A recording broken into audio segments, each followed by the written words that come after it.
रोशनी का कारवां. This podcast is brought to you by Score Foundation.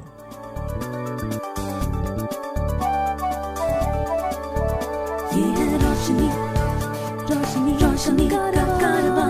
Roshni.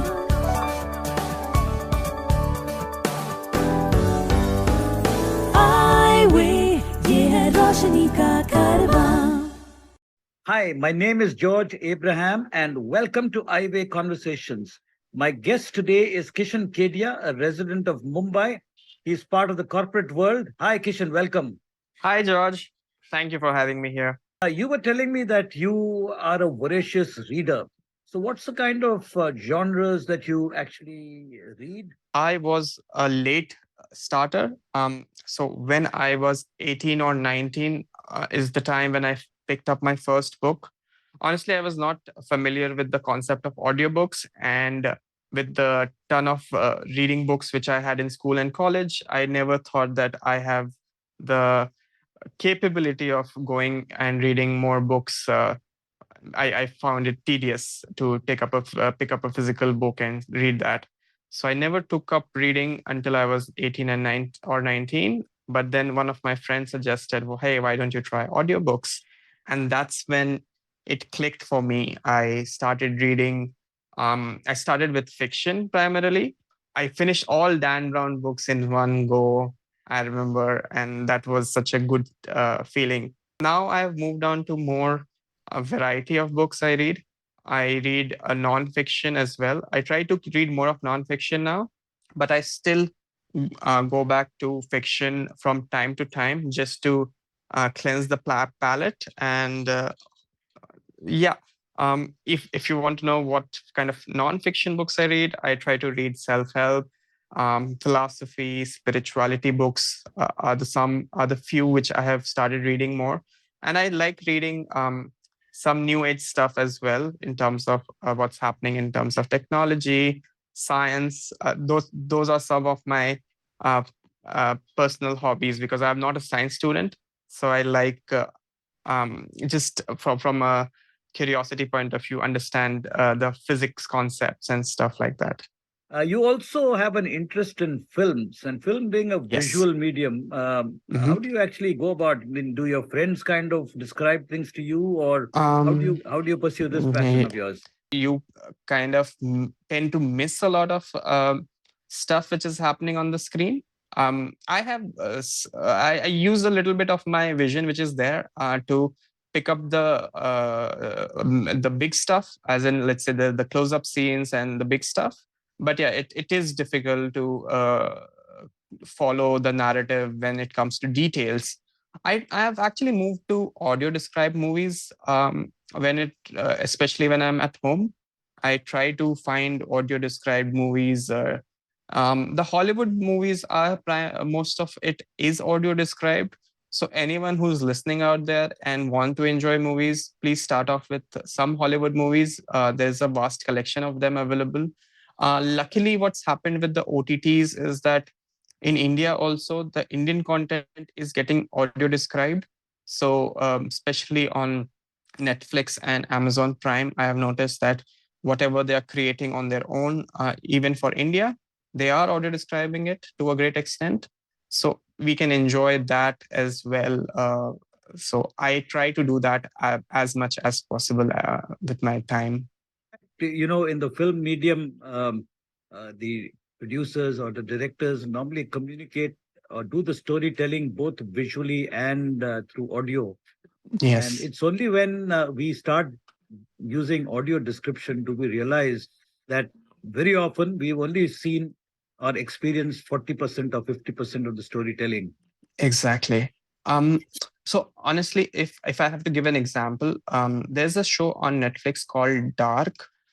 It's a very confusing and mind-bending show. It's claimed to be one, but with the help of audio description, it actually was such a breeze to watch. Like the audio describer did such a fantastic job of describing which character.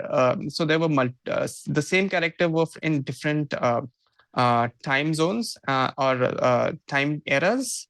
It was a time travel show. So the audio describer just had that knack to explain that which character am I looking at. So that made the show such a wonderful watch for someone who is visually impaired and uses audio description.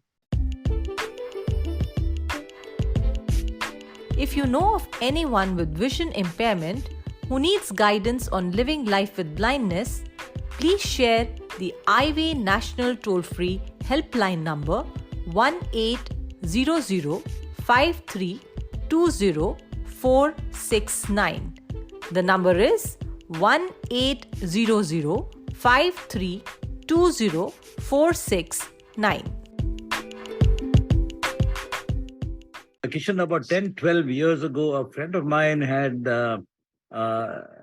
he's a perfumer, he works in the perfume industry, and he had asked me when he saw heard one of my radio programs, he said that, do you think, George, blind people could get into the perfume industry? Like the tea auctioning companies in the South and in Assam, they have very highly paid tea tasters. So likewise, he was wondering whether the perfume industry could actually recruit blind and visually impaired people to be, perfume testers or whatever. And, you had mentioned in your conversation before we started this recording that you were interested in perfumes. So what are your thoughts? You could tell me a little bit about your interest in perfumes, and what do you think of this proposition?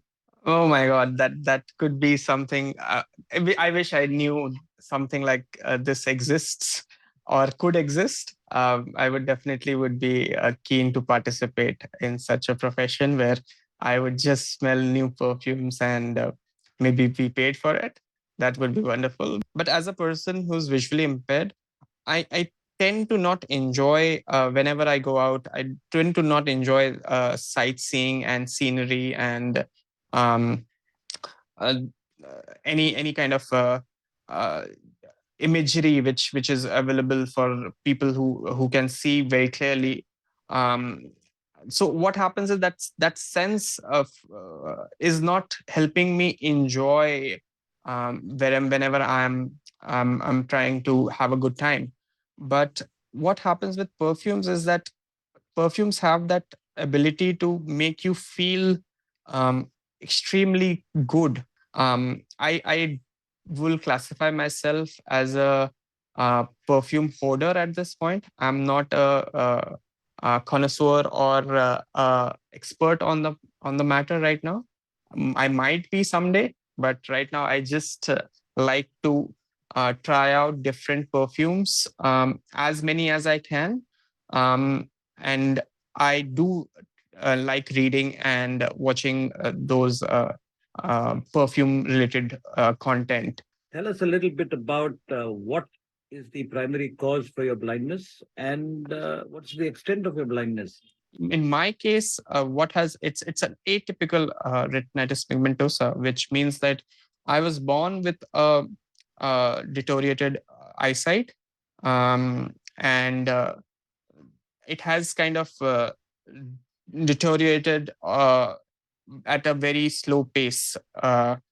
So I used to wear a very high-powered glasses when I was in school, and that too did not help me improve my vision.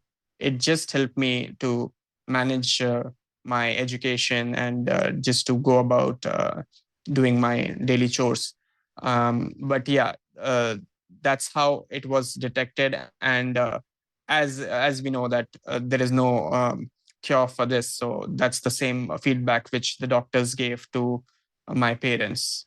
Right now I'm legally blind. And for the listeners, what that means is that um, I have a vision under 3/60 and cannot see things very far off things, and have generally use a combination of accessibility features, including JAWS, NVDA, and magnification and high contrast to do my office professional and personal activities. Your parents knew about your vision impairment when you were 2 or 3. So how Yeah. did that impact your education? So I come from a very small town called Puruliya, which is situated in West Bengal. Yeah. And because we were in a very small town, there was no awareness about blindness as such. We hardly knew anyone in our community who had visual impairment or blindness. We did not have any blind schools to talk about. We did not have any NGOs or organizations which were working for persons with disabilities or persons with blindness. So until I grew up to be 18 or 19, I actually did not meet anyone who had a similar issue like me. Um, so, in that sense, I actually went to a normal Catholic school to complete my education. The teachers were nice. The students, my classmates, were nice enough to not bother me about my vision. They I was given the first bench with generally people who have issues with seeing the blackboard generally get to sit in. Um, um, but apart from that, I don't remember getting any sort of accommodation.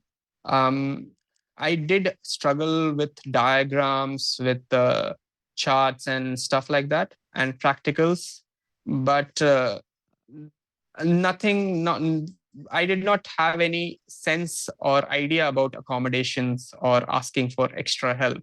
The help which I always got was either from my friends or my sister at home. I remember my sister doing my art projects for me most of the time because I was horribly bad at it. To support our work with the blind and visually impaired, you can visit the donate page on our website www.scorefoundation.org.in. Please note www.scorefoundation.org.in. So the age of 18, 19 seemed to be crucial in your life. That's when I guess changes started happening. Tell us a little bit about that. So I actually moved out of my hometown at the age of 18. So this is in 2011 when I decided that I will pursue my graduation in Kolkata because again Puruliya, which is a small town, did not have too many good colleges to talk about. So staying back in Puruliya did not make a lot of sense for me, and my parents were encouraging me and they helped me to kind of go outside and just figure it out. They did not hold me back, and I'm thankful to them for that they allowed me to go out of my comfort zone and do my graduation in Kolkata. Of course, I had friends with whom I was staying, but I tried to be as independent as possible, even in Kolkata for the 3 years I was there. And that was the point where I heard about this um, Ayurvedic institute called Shridharayam, which is in Kerala, where I met a lot of people who were like me, either were suffering from visual impairment or blindness. And I came to know about what uh, are the accessibility features they're using. Like a talking phone is something which I was not familiar with.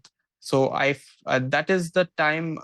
So apart from the treatment I was receiving, I was also getting schooled in a lot of these things. I had recently purchased my first iPhone in 2013, but I was not able to use it very effectively because I was not familiar with the accessibility features. But somebody at Sridhariam actually helped me to figure out all the accessibility features which the iPhone has.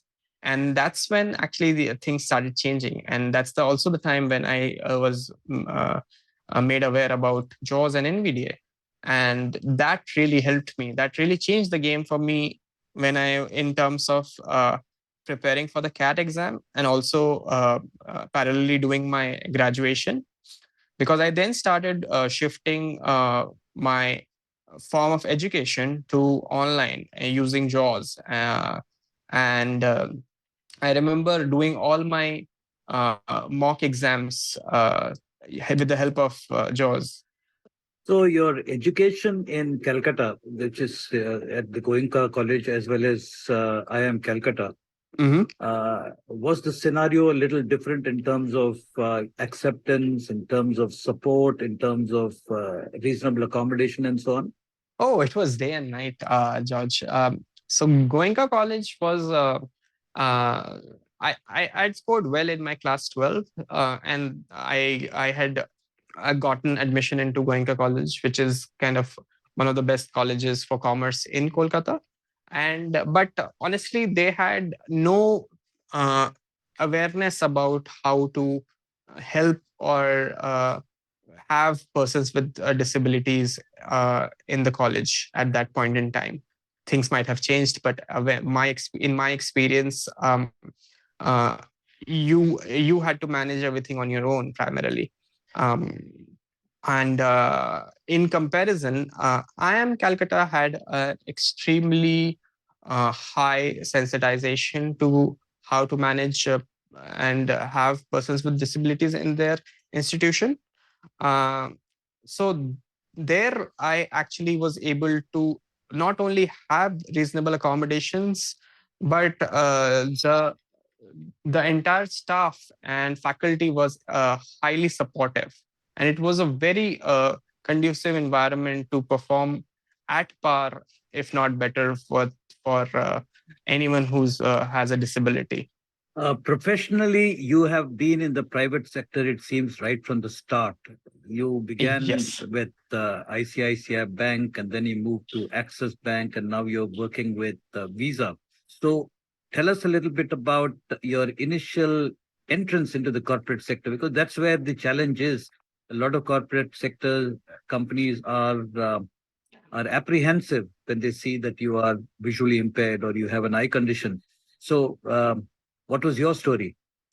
I'll take a step back, and there was another organization which I worked for, which is Cisco. This was between my graduation and post graduation. It was a very short stint, but there I feel that it was a it was a project which was designed specifically for persons with visual impairment, and they ran it successfully for a while. And I was a part of that cohort. And that was the time I experienced inclusive, to a great extent, an organization which is inclusive, provides accommodations from the get-go. They don't need any lessons in sensitization. They are pretty sensitized. It's top down. It comes, if I'm not wrong, it comes directly from the global headquarters of Cisco. So that is the kind of organization I had experienced before my MBA. And I, like you rightly mentioned, had a lot of apprehension when I was joining an Indian company, which is ICICI Bank. I actually even tried for a different company, but and I had an interview where the interviewer actually said that, "Hey, you have an eye condition. I was not made aware of this, and I will not be hiring you basis this." So this is the kind of experience I was getting and I was feeling when I was starting off post my MBA. Um, but fortunately, the team I had joined in ICICI, the head of that department was actually very good in when she met me. The thing which she told me, and still I hold that dear to my heart, is that I see you have a problem, but I also see that you're sitting here in front of me, which means you have done what it takes to be here. and I will l- go with that assumption, and rather than being a skeptic that what are your capabilities and what are your abilities. So I think that is the kind of attitude if your manager has with about you. I think work becomes a little less of a challenge. Um, I did have some difficulty in getting accommodations in the initial stage. It took a bit of a time, honestly, because they were not familiar with what NVDA is, what JAWS is.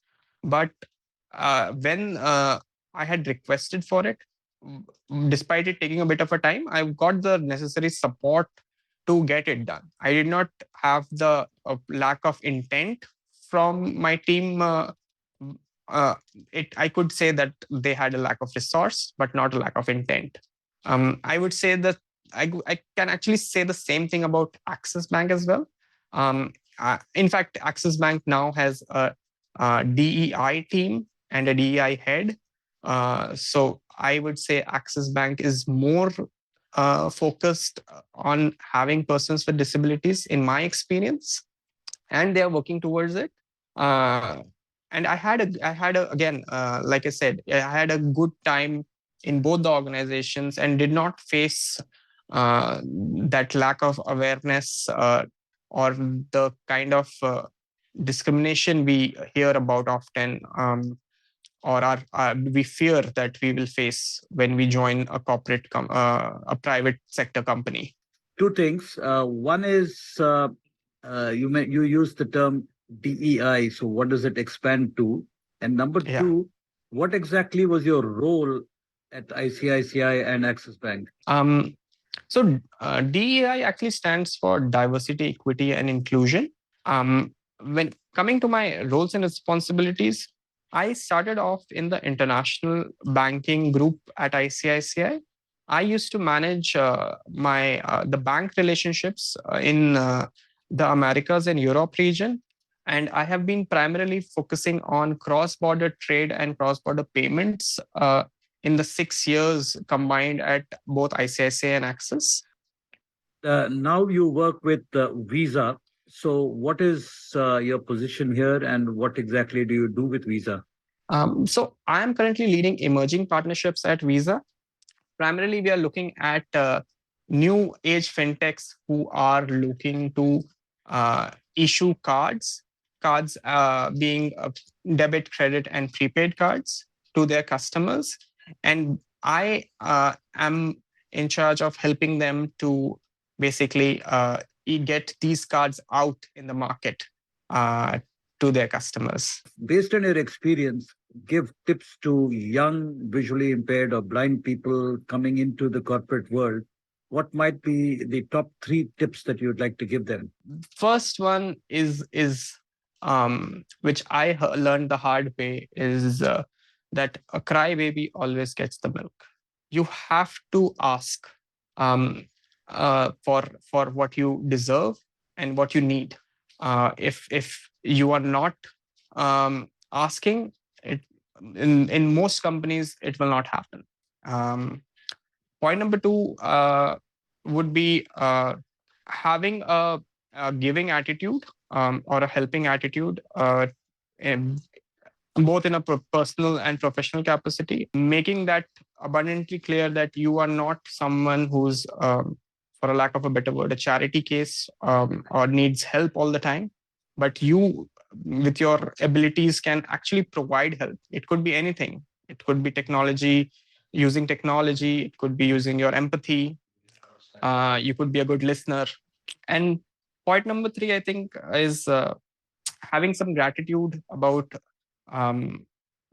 what we have, and not focusing too much on what we have not.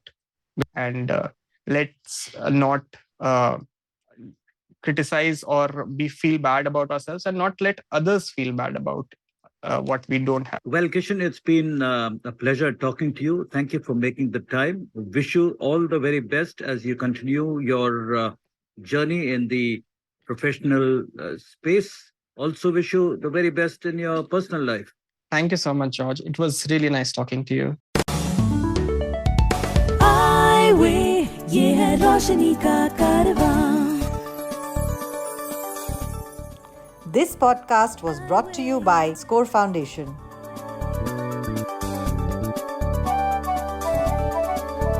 ये है रोशनी, रोशनी, रोशनी का कारवां, रोशनी.